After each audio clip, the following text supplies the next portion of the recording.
So, hey guys, welcome to my channel below. 29শে মার্চের ব্লগে তোমাদেরকে জানাচ্ছি সুস্বাগতম। গতকাল থেকে আইপিএল শুরু হয়েছিল, এবছর আইপিএল চলছে।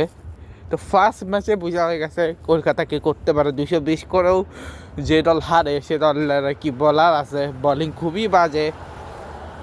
এই বাজে বলিং নিয়ে জীবন দিতে হবে না। তার আগের দিন তো ব্যাঙ্গালোর যেসে হায়দ্রাবাদকে হারিয়ে, যদিও সেটা 200+ রান চেস করে। এখন হচ্ছে তোমাদের কিছু কথা বলার আছে। কথাটা হচ্ছে যে লাইক হচ্ছে এখন আজকে অনেক কিছু জানলাম, মানে অনেকগুলো অ্যাপস হয়ে জানলাম যেখান থেকে গিয়ে গিয়ে হচ্ছে খুঁজে পাওয়া যায়। তো এখন দেখতে হবে যে কী করব না করব। আর এখন রাতের দিকে আমি এসেছিলাম হচ্ছে ডমিনোজের কথা বলতে, সেখানে বললো যে কল দিয়েই জানাবে। আপাতত তেমন কিছু না, আর আমি মিথ্যা দেখছিলাম। আমার ভীষণ ফেভারিট আছে, যেটা শেষ হচ্ছে ইউটিউবে দেখতে, কি মাঝে মধ্যে দেখি, সবসময় না।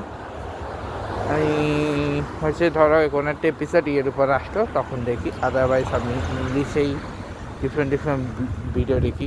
বাংলাতে এখন দেখি কম, আগে দেখতাম বাংলা আর হিন্দি প্রচুর, এখন হচ্ছে আমি প্রচুর ইংলিশ দেখি।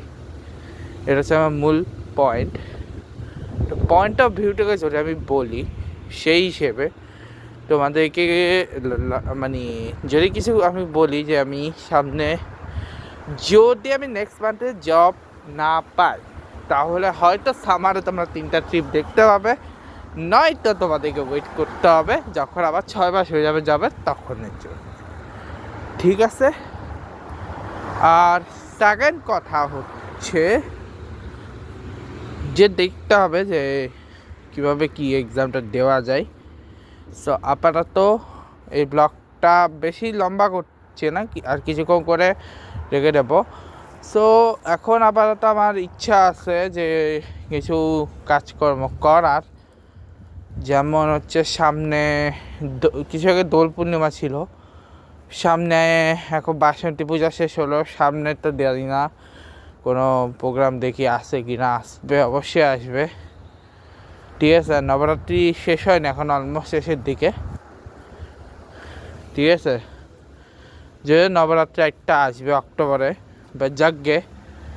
এবার বাসন্তী পূজা আমরা ঘুরতে যাইনি কোথাও, আগের বছর ছিল বাট আমি যাইনি, এবছর নিমন্ত্রণ যায় নাই, তো যাইনি যজ্ঞে। ছাড়ো, সো বেশি কথা না বললে ব্লগটা এখানে শেষ করছি। দেখা হবে কালকে ব্লগে। ভিডিওটা ভালো লাগলে সবাই লাইক করবে, কমেন্ট করবে, শেয়ার করবে, সাবস্ক্রাইব করবে। Good bye guys, good bye.